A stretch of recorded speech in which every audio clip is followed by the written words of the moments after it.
একটা ব্যাপার আছে যে কর্ণ নাম অনেকে রাখতে চায় না। হ্যাঁ, hello guys, good morning and welcome to my new blog. আশা করছি সবাই খুব ভালো আছেন। আমার আরও একটি ব্লগে সবাইকে স্বাগত।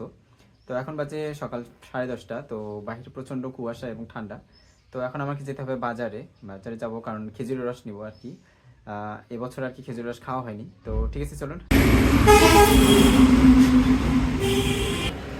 তো আমি আসলে বোতল নিয়ে যাওয়ার কথা ভুলে গিয়েছিলাম। তো এই জন্য আর কি কয়েকটা দোকানে বোতল খোঁজার পরও পাইনি। তারপর আর কি অবশেষে আমি একটা চকলেটের বয়ম কিনে নিই। তো সেটাতে করে আর কি খেজুরের রস নিয়েছিলাম 1 কেজি। তো 1 কেজি নিয়েছিল 40 টাকা।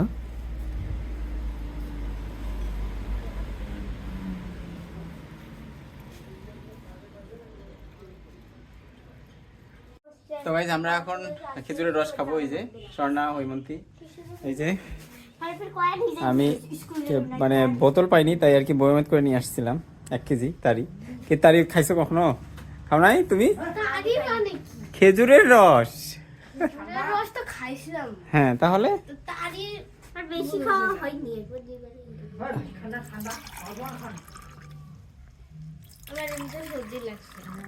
অল্প করে দিচ্ছি না, দেখি কেমন।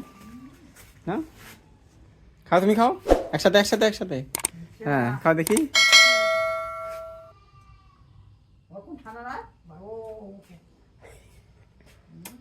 কেমন। মিষ্টি মিষ্টি। হ্যাঁ, তো তারই তো ঠান্ডাই হবে খেজুরের রস।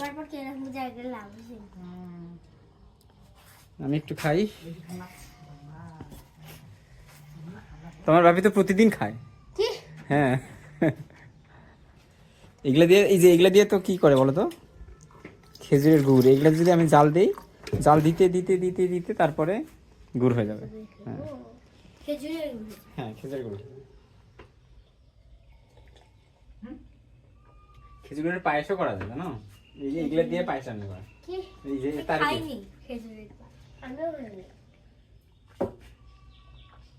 খেজুরের রসের পায়েস।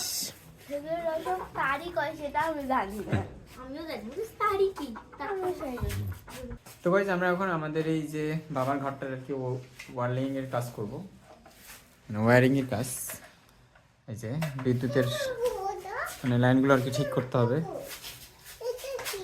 এই যে সোনাদা কাজ করতেছে, এই যে সাক্ষ্য। হ্যাঁ, কি বাবা, কি কোনটা, কি ওইটা ফ্যানের বক্স? হ্যাঁ হ্যাঁ। তারপর আর কি আবার আমাকে লক্ষ্মীপুর বাজারে যেতে হয় হার্ডওয়্যারের দোকানে, কারণ কাজ করতে করতে আমাদের এলবো, ক্লাম আর হচ্ছে টি কয়েকটা শর্ট পড়েছিল, এই জন্য আর কি দোকানে যেতে হয়েছিল। আর এই হলো হার্ডওয়্যারের দোকান।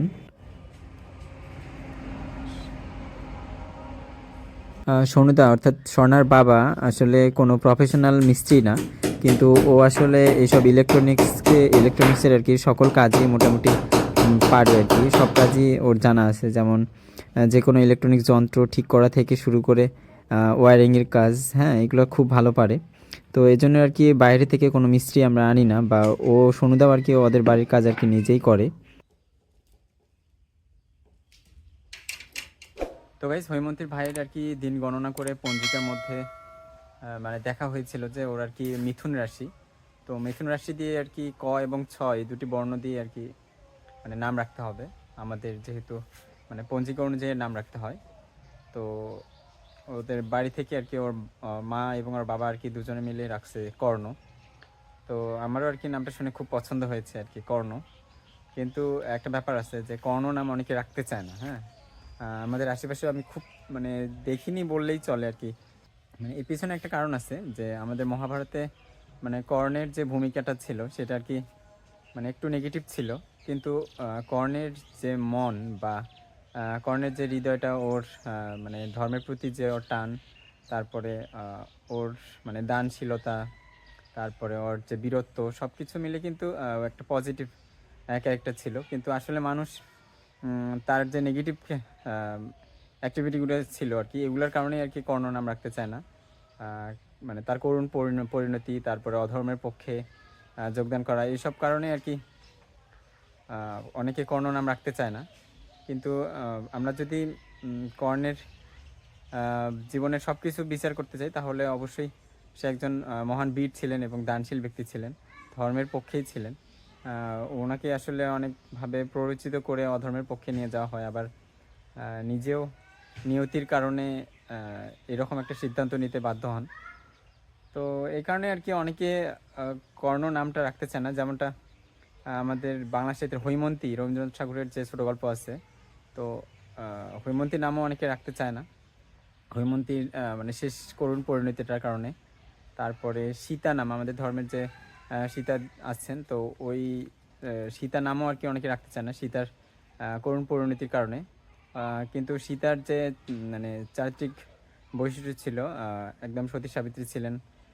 তো এইসব আসলে অনেকে দেখে না, অনেকে শুধু শেষ পরিণতিটা দেখে, নেগেটিভ পরিণতি দেখে, এই জন্য আর কি রাখতে চায় না। আসলে এটা ঠিক না। তো এই হলো ব্যাপার আর কি।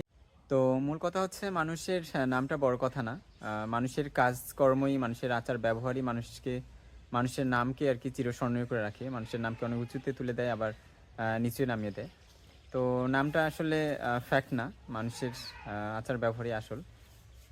তো এই হলো ব্যাপার। তো আমাদের সমাজে, আমাদের ইতিহাসে বেশ কিছু নাম রয়েছে, যেমন সীতা, হৈমন্তী, তারপরে মির্জাফর, তারপরে এই যে কর্ণ, আরও বেশ কিছু নাম রয়েছে যেগুলো আসলে লোকজন তাদের বাচ্চাদের নাম রাখতে চায় না, আহ, মানে ভবিষ্যতে বা শেষ পরিণতিটা করুণ হবে এই ভেবে আর কি।